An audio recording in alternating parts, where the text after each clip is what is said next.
नमस्कार, आप देख रहे हैं न्यूज 18 बिहार झारखंड के डिजिटल प्लेटफॉर्म को। मैं हूं शुभे मिश्रा आपके साथ। इजराइल ने यमन में हुतियों के नियंत्रण वाले बंदरगाह शहर हुंदा दह पर भीषण बमबारी कर दी है।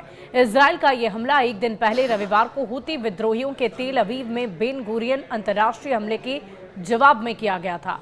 रविवार की सुबह हुतियों की दागी बैलिस्टिक मिसाइल एयरपोर्ट टर्मिनल के पास गिरी, जिसके बाद उड़ानें रोकनी पड़ गई थी। इजराइल से इसका जवाब लेने की कसम खाई गई थी। इजरायली एयरपोर्ट पर हुती मिसाइल हमले में कई लोग घायल हो गए। 20 लड़ाकू विमानों ने बमबारी। इजरायली सेना के अनुसार यमन के बंदरगाह शहर पर हमले में 20 इजरायली वायुसेना के लड़ाकू विमानों ने हिस्सा लिया। हमले में हुतियों के बुनियादी ढांचे का निशाना बनाया गया, जिसमें हुदैदाह बंदरगाह और पास के शहर बाजल के पास एक कंक्रीट फैक्ट्री शामिल है। इजरायली लड़ाकू विमानों ने लगभग 2000 किलोमीटर की दूरी की उड़ान भरकर हुती ढांचे को निशाना बनाया। आईडीएफ ने बताया कि फाइटर जेट ने हुती लक्ष्यों पर कम से कम 50 बम गिराए। ऑपरेशन में आईडीएफ रिफ्यूलर और जासूसी विमानों ने भी हिस्सा लिया। इजरायली सेना ने हमले के बाद की जो तस्वीरें प्रकाशित की है, उसमें फाइटर जेट की उड़ान की तैयारी करते नजर आ रहा है।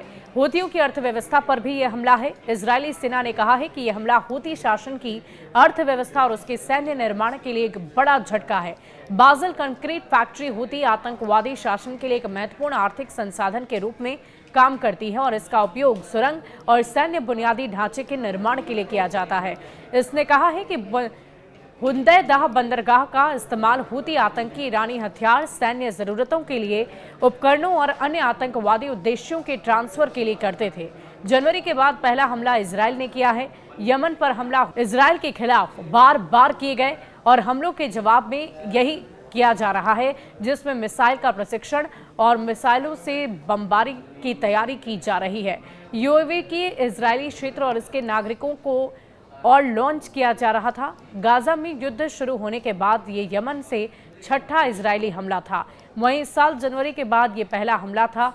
आपको बता दें कि मार्च में हुतियों के खिलाफ बड़ा अमेरिकी अभियान शुरू होने के बाद से आईडीएफ ने यमन पर हमला करना रोक दिया था।